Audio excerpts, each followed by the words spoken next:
Popcorn Posse. I'm Shatay. Hey, and I'm Danny. We are here in this wonderful studio to address everything that happens in the Beehive. Mm-hmm. Good, bad, ugly. Mm-hmm. We're not stuffy. This is not scripted. Mm-hmm. We just survive, y'all. That's right. And each episode, we create the space where our fellow stakeholders can come in and we can have all the conversations about aging, relationships, money, business, everything that comes up when we are working in the building on our businesses, right? And the things that just affect us. As real people, you know? Entrepreneurs. So let's go. Let's go. Who's in the building today? Who are we? Hey, ladies. Thank you so much for having me. Krystal Atwater here, founder and creative director of Krystallized Creative, a creative marketing agency. We love it. Okay. There's so much in that. Girl, I need you so bad in my life. Listen. Context on Krystal. Yeah. Creative in the city, met at a creative mornings event, shout out to them, and immediately I was just like, she's a vibe, right? This hair, this thing.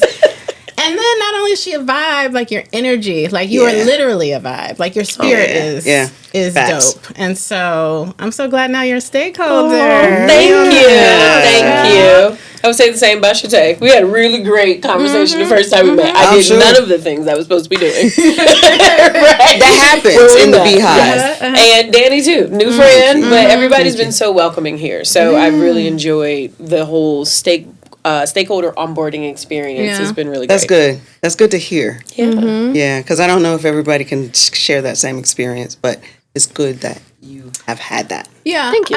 I think people, just from what I've heard, I don't want to speak for everyone, I think sometimes people get lost in the shuffle, right? Yeah. I think they might have an expectation when they come here of like what is supposed to happen, what should happen, how maybe the Russell Center is going to usher them to, you know, their business to greatness. Dreams, right? But it requires, just like entrepreneurship, some agency. Sure. Right? And I believe that I've witnessed you have that. You have an agency about how you move about the world and how you're doing your business. And so that is why I think you're going to thrive here as well. So speaking of agency and who you are, let's start at the beginning. Great segue. Okay. Yeah. All right. We're going to just take it back. To like 12. 13. That's where we like to start around here. Well, 12 was an interesting year for me, so we're going to bump it up. We're going to go to 15. Okay. So I have a background in photography, right? Like photography is a passion of mine and has been since I was 15 years old. Nice. I found a camera in my grandfather's garage, and I was like, hey, can I have this? And he showed me how to use it. And this is, some time ago. So it was a film camera. Yeah. And so he showed me all of the ins and outs of it. And then I went to high school here in Atlanta in East Point at Tri-Cities. And they have a visual arts program. They have the arts programs. They have all the arts, right? It is visual and performing arts, right? And there I worked with the teachers to learn more about, the developing my own film, working in the darkroom, which is something that I really, really love and I hope to get back to. Went to college for photography. I went to FIT in New York. At the time, I was like, ooh, I'm going to be a fashion photographer. And then my second year was like, no, I'm not. I do not like this. Yeah. Well, it just is a world that I don't really connect with. Okay. You know what I mean? Like, there's a lot of things that happen in fashion, like high fashion, that I think is cool, but I don't want this to be my day-to-day, right? Yeah. And they're very big on kind of like figuring out your lane, your genre of photography. And so I was trying to like figure out, okay, what do I like the most about this? I love portraits. I love interacting with people. I love music. Okay. So I bullied my way into an internship at Vibe magazine. Yay! Right? The agency. Yes. But I tell you, that lady would not call me back. And I kept emailing and calling once a week. Wore her down, and she's really great. She's actually one of my mentors to this day. But that's where I learned about like the behind the scenes workings of the photography business. So I learned how to produce photo shoots and all of the things that it takes to just get a photo out the door. So my career started in publishing, right? So I worked at a few magazines, learned how to do a lot with a little. At this time, the industry was shifting. So it was like, you got $200 in a smile, and we need to produce this cover. And you just figured it out, right? We're going to go over here to this alley. Exactly. And paint some stuff on the wall. We do. I hired a homegirl to cater a shoot once. I was like, that's I know crafty you like services. to cook. It is. You can figure this out. And so that was really, really great experience for me. I had a lot of fun. A lot of fun shoots. I'm grinding it out. I'm in New York City at 18, figuring it out. Yeah. Grinding, hustling, really kind of learning the craft. Around 2008, 2010, I had like what I like to call a quarter life crisis. It was like, the writing on the wall is this industry is not going to really pay me any money, right? And then with a lot of things, you have people holding on to jobs at the top. Yeah. And so people can't move up, right? Yeah. And so I was like, okay, I need to kind of like figure out another path. Quit my job. Went to Europe for 6 months to find myself. Yeah. Yes. It was great. It was really great. Go back to that. Right. Girl, I am still paying for that trip. Whatever. We 10, 15 years out. I'm still paying for it. But it was a good experience. It was so worth it. And then there I got some clarity. And I was like, okay. So when I came back to New York, I was like, what do I want to do? I need to learn about video. So then that's when I started producing video for brands, segued out of magazines because, again, not sustainable. So started working for a variety of brands. Harry Winston. I did a stint at the NFL for a couple years where I oversaw the photo and video department. And we were producing video and photo for like Super Bowl and Pro Bowl and draft and all of the things. Really great experience. And then the last corporate job I had was at Fisher-Price, where I was the creative director, where I oversaw not only photo and video, but also like advertising campaigns. How was it working with the babies? It was good. Those babies are fickle. Those babies teach you how to be nimble, right? If they're not having a good day, they're not having a good day. I'm here for it. Right? And you start talking about kids when you're casting them like you would never think, right? Like I was casting for this thing once. This kid, I'll never forget Larry. First of all, who names a baby Larry? But the fact that you remember, I do. I will never forget Larry. And we marked him as difficult to work with. No. Larry was like, did you blackball a toddler? I did, a little bit. But he was mean.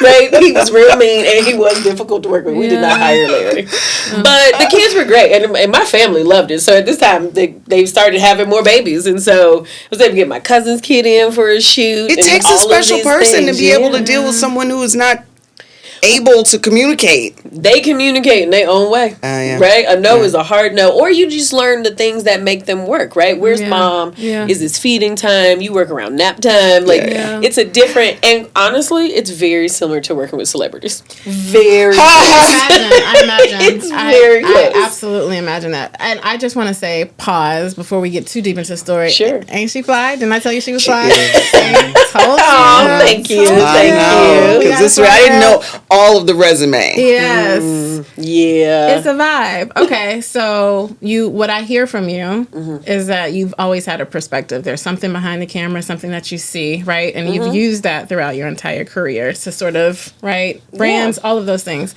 How does that work into like what you do now? What are the things that you saw in all of those lines of work that maybe you're solving for through your own business? Sure. It's one of those things. It's an interesting thing, right? Because I do know things from a very commercialized perspective, whereas when I'm working with small business owners, it's a much more personal perspective, right?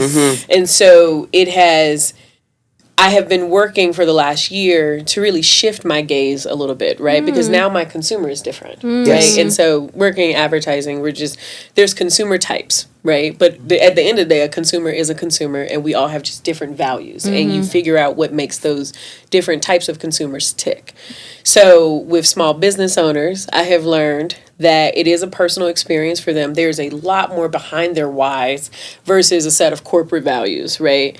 And then making sure that I am informing them with information is also something I've been working on. Because a lot of times I'm working with people who just know because you're in the industry already. Okay. But I'll give you an example. Today I was receiving feedback from a client and they're like just things that I'm like, okay, yeah, no, this is sized this way because of the safe zones on social. I know these things. But then it clicked to me. I was like, but they don't. So I have to explain these things to you, right? I have to offer a much wider gamut of information than I think I would particularly offer to people who are on my staff, right? Because I expect you to know these things. Right. So it's just been different. And then offering my point of view to business owners. So what I have found is a lot of times they don't know what they don't know because no one has asked them the right set of questions, right? And that's actually what kind of inspired the business. I never set out to start a business, quite frankly. This was just something I fell into in 2025. Really? Yeah, I'll expand upon it. My cousin owns a business. My cousin is an entrepreneur. My mom is an entrepreneur. My sister is an entrepreneur. And my cousin particularly, as she was starting her home healthcare business, she was struggling with her designer for designing her logo. And so she was like, I need your help with this. I'm like, okay. She knows that I do something creative, but she can't really pinpoint down what it is that I do. Right. So I was like, sure, tell me what's going on. And as we were talking about it and she's trying to provide the right feedback, I'm asking her very specific questions. What is it that you don't like? Be specific. Is it the color? Is it the design? Is it the art style? And then we start digging into the iconography of the logo. Why did you choose this? Mm-hmm. What does it represent to your business? Do you understand, the color palette that you're using? Why are you choosing this color palette? And then I gave her some homework. I think it was a lot more than she expected, but she did appreciate it. And then so she was able to then have the vernacular to communicate back with the designer, who was also our cousin, by the way. But she had the vernacular to communicate back to him, and she was so relieved. And then she came back to me. She was like, you got to do this for people. She was like, I would have never been able to have the conversation that I had with him had I not spoke to you first. And then my mom asked me for some help with some stuff, and my sister, and I was like, okay, maybe there is a business for this. And I did some research and found out small business owners are 99-point-something% of business owners, whereas the corporate entities I've been working for are the very small other percentage. Right?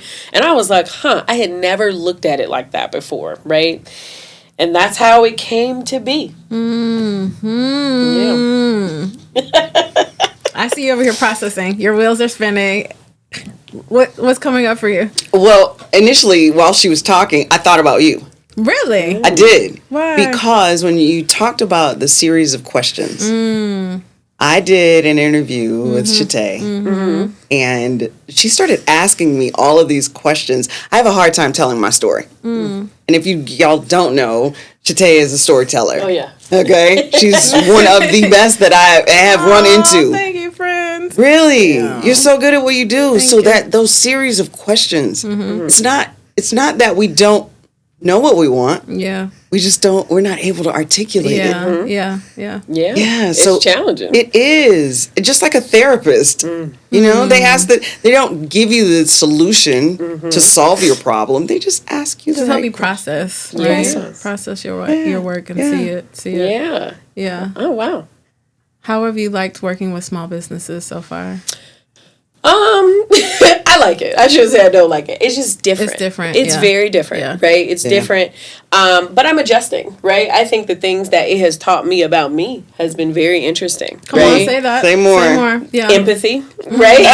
Empathy, like understanding, like this is somebody's first time. And this is their baby, right? Yeah. It's taught me a great deal of empathy. Patience is another thing, right? Like, just sometimes the process is a little slower for people. It can be overwhelming. It can be especially very overwhelming for people who are new in the entrepreneur space. Yeah. And when you're spending money, right? Like you want to make sure that you're getting a return on their investment. So, and I think that's the things that I go back to every time, kind of level setting with me. They don't know what they don't know. That's why they've hired you. Yeah. Right? Yeah. But I've loved the gratification that I feel from helping somebody actualize their vision. Right? That's something that I always feel it. Like, I love a moment, right, with my work, right? Seeing your work on the side of a building is like, it's just, there's no feeling for that. Yeah. And I've never experienced it on a smaller scale with people, right? And that's the part that I think is really really gratifying for me right now. So where's the business focused now? Sure. Right now, it's a 2-part. Okay.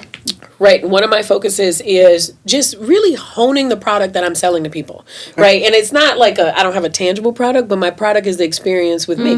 Right. And so making sure that I am being very clear with what I'm telling you, communicating in a way that you receive it, and then giving you plans that actually work for you, right? I think sometimes with marketing is a very it's obscure. It's very obscure to a lot of people, right? Yeah. And I don't want to nickel and dime people. I don't want to do all that. I want to give you a plan that can actually help you grow your business. I feel at this juncture, it's a calling, right? Yeah. And so I want to make sure that I'm giving you the information that you're asking for. I'm helping you elevate, evolve, and grow your business in the way that you feel proud of, But what I really also want to help you do is make sure it's within your vision, right? I always will have my vision, but what is your vision, and can I put the parts and pieces together to help you bring, that vision to life? The other part of my business that I'm really working through is things come at a cost, right? Yeah. Productions are expensive, They right? are. Yeah. And so what can I offer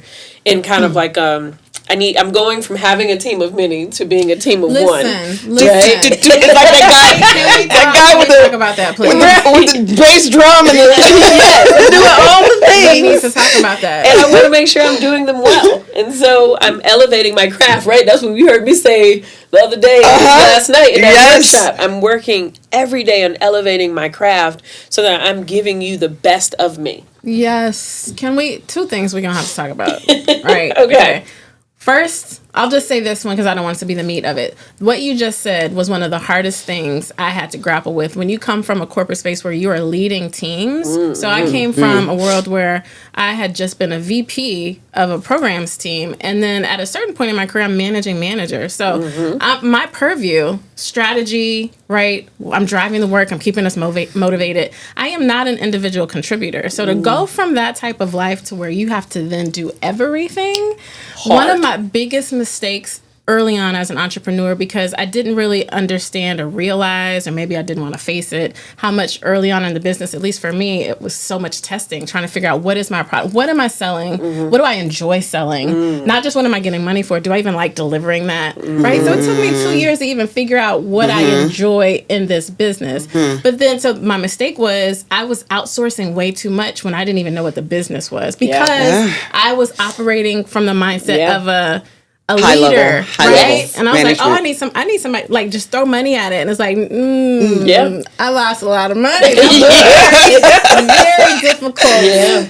A lesson to learn, very costly lesson to learn. But the thing I really want to circle back to is not a lot of conversation around what it costs you, who you have to become when you're an entrepreneur. Or I don't know if it's about who you have to become. It's like how you have to grapple with who you are as a person. Yes. It's such a vulnerable, trying experience that requires so much faith. It does. So much That trust. is it right there. Yes. It is such the faith walk. Yes. Because from everything from obtaining clients to your income is such an ebb and flow sort of situation. Daily. Daily. Our daily bread. Come on.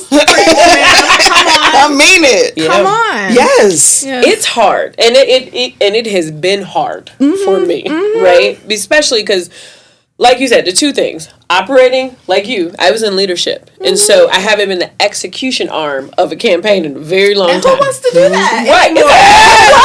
It's a lot of work. I don't want to do Let's do that. And so, Get somebody else to do it. Somebody else to do it. so when I settled on small business owners as my target market, that was something I had to grapple with. Yeah. Right? It's I am you. now the You are the execution one. arm, Yes. right? So then it was, what do I need to make this execution arm better? Because again, I'm hiring really like world-renowned photographers and videographers and directors that I no longer have access to in this capacity, right? So what do I do? Yeah. And it took me a minute because there was a lot of fear. There was a lot of fear in my part. So I had to talk to the village. I had to talk to my therapist. And I had to talk to that mentor I talked about earlier from the magazine. And I had to like really grapple with, because my standard is so high for creative. Yes. And especially with photography. I was like, if I can't do it to the level in which I hire out for it, I don't want to do it at all. That was the standard I set. And she was like, so what's stopping you from learning how to do it then? At this level. So I did.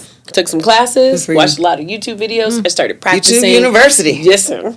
Started practicing, and then it came back to me. I was like, oh yeah, I did learn this in college. I do know how to set this shit up. Like, know I this. know how to I know do this. Right? And now I know what's good photography. Whereas when I was in college, I didn't. Right? So now I actually do have a way to gauge and measure and critique myself that I didn't have before. Okay. But there was a lot of fear of, will I be able to rise to the occasion? So now we persevere. And when a shoot doesn't work out the way I want it to, I have to take a minute to feel my feels. Yep. Of course. And then I figure out what went wrong and how do I make this better in the future. I started talking to some of the photographers I worked with. I've asked for advice. I've asked all of the things, but it did take a lot. And I'm talking that week that I had to go through that and figure out who I wanted to become was a dark one for me, because it made me grapple with my just some of the places that I just wasn't strong. It made me face my weaknesses head on, and that's just not something I've had to do that much. Ooh, that was That's good. honest. Get you a what you said, a therapist. Oh, yeah. Get you a mentor. Yeah. Get you a village. Yeah. And get you a place to study and get up on your craft. Get up on your craft. And it changes every day. I learn something new every day, right? Yeah. I was thinking about it. I've been working out a lot. Every workout has been hard as hell, right? Super hard. I'm pushing myself through it. But after I'm done with it, I'm like, oh, I did that, right? Yeah, and I made a commitment to myself earlier this week to do that with my craft. I need to try the hard good. things, right? I have to try the hard things. Yes. To prove to myself, A, I can do it, and then they're also not that hard. They're just hard because I've never done it before. It's challenging, though. Yes, Krystal. I love it. Yes. Should we dance break it out right here? Does this deserve a dance break? Come on now. Dance break. Now that I'm back in Atlanta, this is my Yeek, right? I had to listen to Little John the other day. I was like, oh, I miss this. I mean, even T.I.'s new. Right? He's back, y'all. Listen. He's back and it's good. There's a really great video circulating about the guys, like, he got these 40-year-olds out here with the hat back on top. And I was like, it's good to be home. It's Tip. He's back. He done cut the braids off. It's great. Grown man isms. I love it. I love it. So then what brought you to the Russell Center? Like, what was it that made you want to become a stakeholder?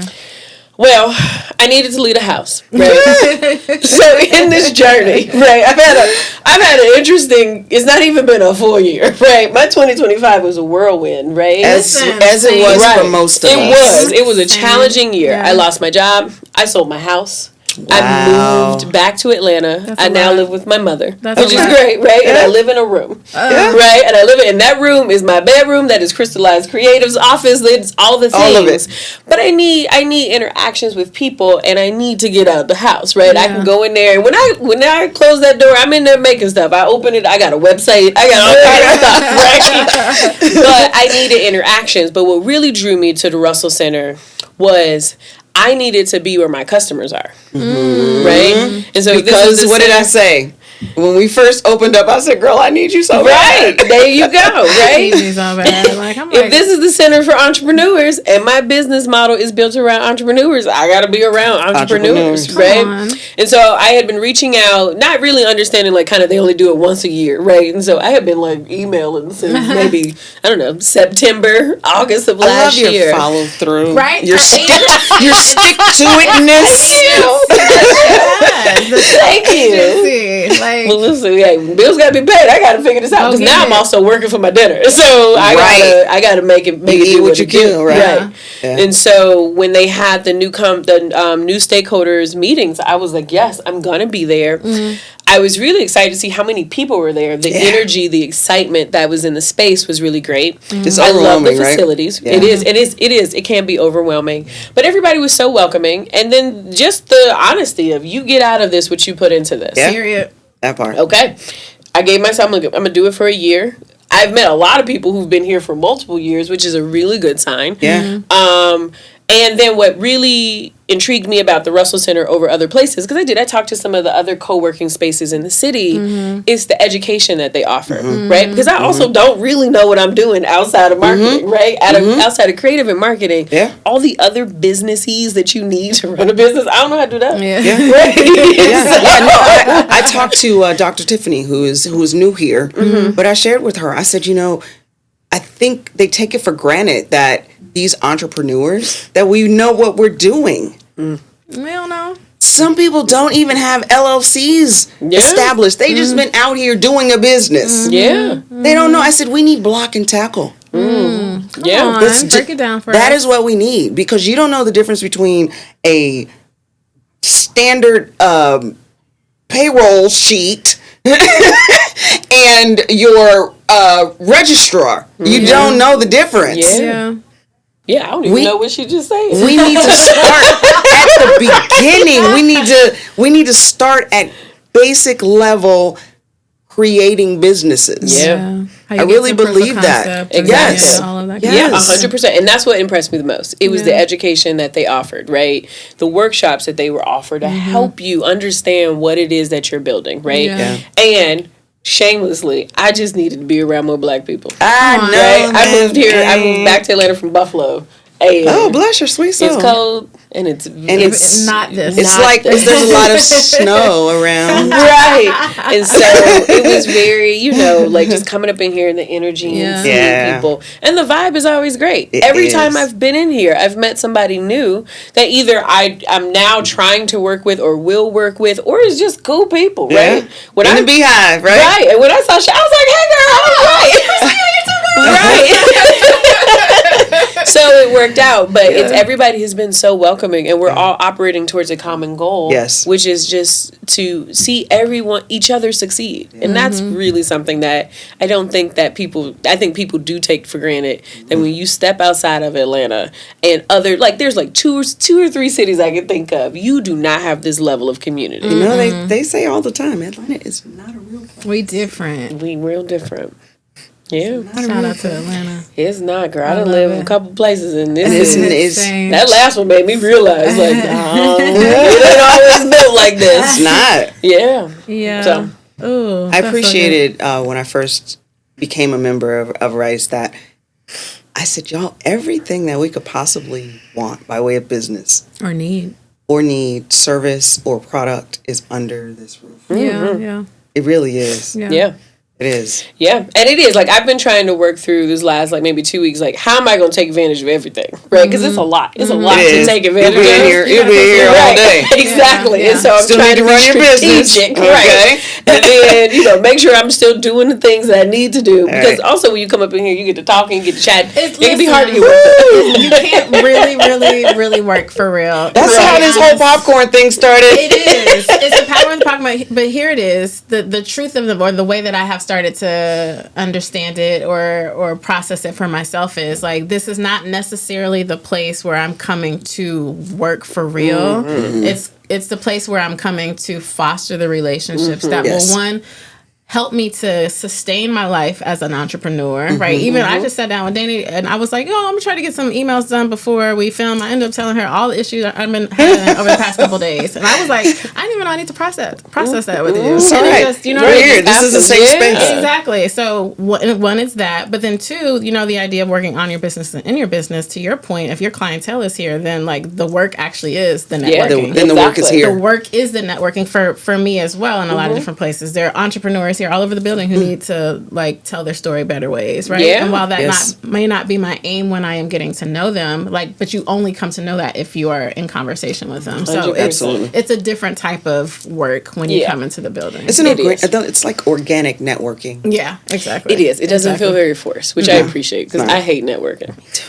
It's just talking to people. That's all. Well, it's just but when you put it in structure, right? Yeah. Forced communication and interaction. Hey, it's weird. Yeah, how's it going? Yeah. Here's my 15-second pitch. What brings you here? What kind of work do you do? Yeah. It's like a bad date over and over again. I've stopped asking that question. I shared with our super producer and Shatay. I said, I've stopped asking that question. So I'm going to ask you what I ask people when I am forced into a networking situation. Okay. What do you care about? That's a good one. Good? That's a really good one. You like that, girl? I do. That's steal it. Yes, it's good. You can go and steal it. What do I care about? All right. I care about community, right? I care about making sure that my community is I'm making sure that my community has the information that I have, right? My mission statement for my business is to democratize big brand strategy and creative strategy for small businesses, right? Is that your mission statement? That is my mission statement. Good, I was like, write that down. Yeah, that's my mission statement, right? And so it's really important to me to share the information and knowledge that I do have. I care about generational wealth, right? Like I want to build something for my family. And that could be through money or through information. So my niece assists me a lot on my shoots and things like that so that she can learn and grow her skill set. So it's just like things like that. I want to build something that has a legacy of whether it's information that you can take and build your own career around, or if it's coins, we take that too, right? And then I care about freedom, right? This eventually will give me the freedom to operate in a space where I won't have to work for anybody again, right? Like I'm not there in that space right now, but if I keep pouring into this seed that I've planted, then eventually I will be able to be free of a corporate environment and operate 100% as an entrepreneur. I love that. Thank you. Great answer. Yeah, I love it too. Gosh, so and so you've just joined. You're new. You know, we are what, spring 24 is what we said. Our line is we spring started 24. we started referring to That's when we came through. So you're fall 25. I am fall 25. Fall 25. So you Okay. brand new. Brand spanking new. So far, you feel like you have you're getting what you came for. Yeah, so far I've just scratched the surface. Okay. Right? I haven't dived too much into all of the programming because it's fairly new, right? Yeah. It's being But restructured. It is. right It's being now as well. restructured. Yeah. And I don't know what it was before, so I don't have the perspective. But from what I'm receiving, right, I love the intentionality of goal setting, making sure that you're setting realistic. Wasn't last night good? Last night was great. It was so right? good. And Yeah, there I was a missed sense of vulnerability in Yeah. the room that It I don't was. think that you see in a lot of business environments, Agreed. right? Yeah. Agreed. Like there's something refreshing about seeing everybody has similar problems, right? Yes. Like we're all kind of in the same struggles and we're trying to figure it out and working on it, right? And with this one, I'm like, I'm actually going to do these goals I wrote down too, right? Because I write them down, but will I do them? I don't know. And there's a follow up. There is a follow-up. There's a follow up in Y'all gonna 90 have to- days. Y'all gonna have to Yeah. give me the notes. Cause Yes. I'm like, oh, I Yeah. missed it. Yeah. But I was doing other things. Yeah, So. no, but it was good. So I like that. I like the before you start doing any of these other things, Let's clarity and intentionality. Let's stop and figure out where we're going. Where are you going? Exactly.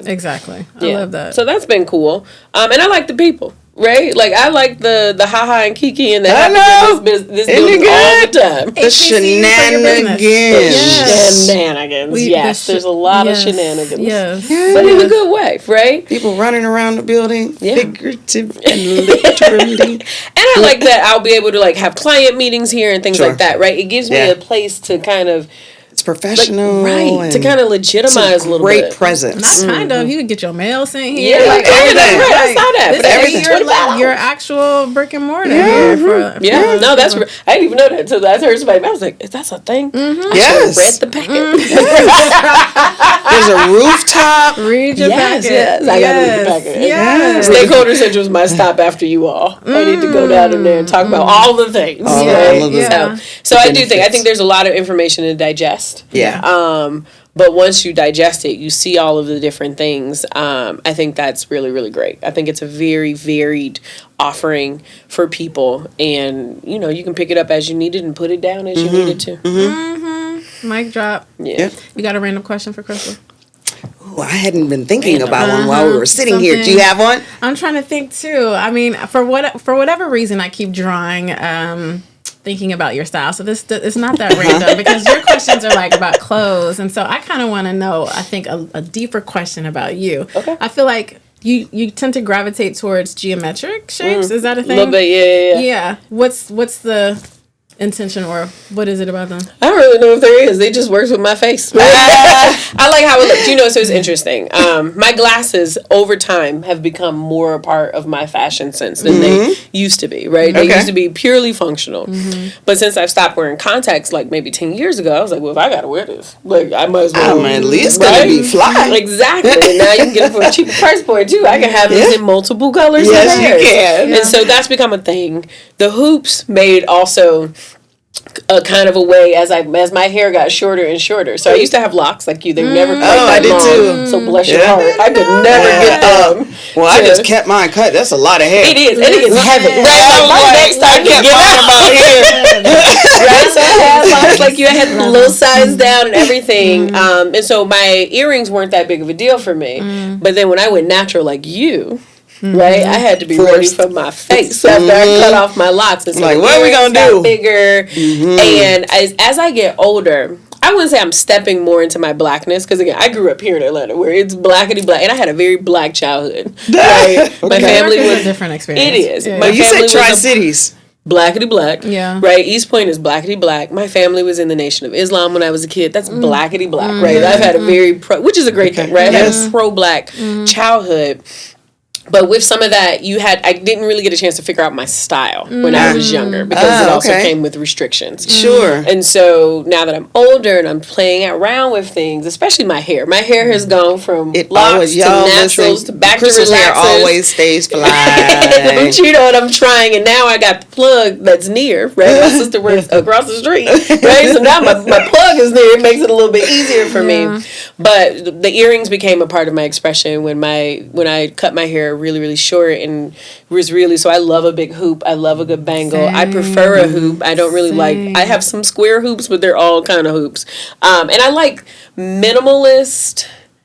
What is that called? It's like edgy minimalism, right? That's you. That's your brand for sure. Edgy minimalism. Right. I love some leather. Okay. I love a bangle. I love a graphic tee. And when I was working in predominantly white spaces, I love a graphic tee that made you think about yourself. Right? Put some real blackety black stuff on the front of this sweatshirt, and hopefully it makes you think and pause. Yeah. Right. I had coworkers be like, "That's kind of well. What does that tell you about you?" Right. That's a whole other conversation we need to have about, I think, about style and how it's a part of self-expression and how it is a part of your brand. Because I see you and I'd be like, yeah, I would hire you to do my branding and marketing because of the vibe that you have, right? Like, I would hire you just in how you show up in the world to like expose me to other markets where I might want to, right? And so I'm constantly, maybe it's because this was a train of thought in the dance industry, especially when you go to auditions, you show up and you play the part. Even if you're an actor, you show up and you look the part of the role that you're in. So I've thought about it more and more lately, like, who am I? Who do I want to be fully self-expressed? Not as like my business being part of, like, separate from it, but like, who am I? And how am I showing up in the world? And how is, like, right? How am I fully self-expressing myself? And lately it has just been as a fly girl from A Living Color. Ooh, there you go. I love that. Such a good There time, you right? go. That is me. Yes, I had a conversation with another stakeholder, Joy. I was talking to her. We were talking about how you have to, there were a couple, like, TV interviews and stuff that she was doing. And she's like, I don't know what to wear. And I'm like, who are you? Where are you? Yeah, be your authentic self. Yeah. Be you. Yeah. They can get a piece. Yes. And it makes people buy into you more, right? Yes. I think that's a part of branding that people don't talk about a lot. I'm not fitting into your box. I'm showing up as who I am. Right. Yeah. And you want to know what you're going to get every time. And so if you cosplay as something else, then people don't know, right? And so being your authentic self, I think, is something that takes a lot of courage. It takes a lot of courage for people and brands, right? Yeah, to do that, and especially in corporate spaces, where it is not something that they encourage. It's something, I know, so I look back on pictures of me in my 20s, and I just look like somebody that's just not me, right? I'm wearing like khakis and shit. I don't wear that. That's just not who I am. And it's because I was trying to fit into this box that was never meant for me. And so when I started breaking out of that box and I started just stepping into who I was and finding out, like, visually and audibly and all of the things who I was, it just helped me become my most authentic self. And then I found that the people who hired me or didn't hire me, they at least respected my point of view and they knew who I was. It wasn't no surprise when I showed up and I got on this graphic tee with a fist on it. Or I have pink hair. Or whatever it is that is your thing. Exactly. Like, this is who I am. Just walk in it. Yeah. You know, and there's something to be said about, you know, becoming a mature age as well. That part you right care there. less. Listen, I wish I had known. Care less. I think that's something that women should talk about more.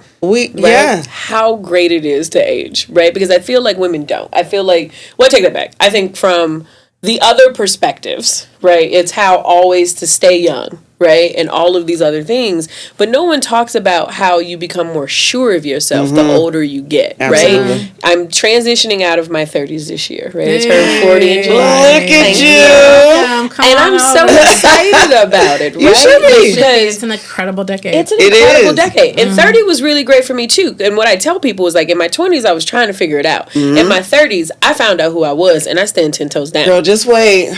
Let's see, you get the next one. It hits different. Wait till that next one. Yeah. Listen, you also got to talk about the other things that happen too. Oh, Don't girl. nobody keep track. Every 10 years. Didn't I tell you? I've been hot the whole time we've been sitting here. That's a running thing. Oh my God. I mean, like, how many different conversations have come up? Oh of my course, gosh. we're just talking to Krystal. We were talking about aging. We were talking about who we are. All of that. But that is the power of gathering around this popcorn. Oh, yeah. The And power here's of the popcorn. what y'all need to do is don't stay away. You got to be in the building. Because you just don't know what's going to pop off. Krystal, we thank you so much. Thank you for This has having been me. so good. Yes, You this guys, is you get such a light. great. Oh, thank you. I think that you're going to find your space here. I know that you have found it. Yes. Yeah. And you found Oh, it. I'm thank so you. grateful for your time today. Thank you. I love. really enjoyed this, and thank you all for having the space and the platform for people to be able to do this. This is really awesome. Popcorn Posse. We out. We out.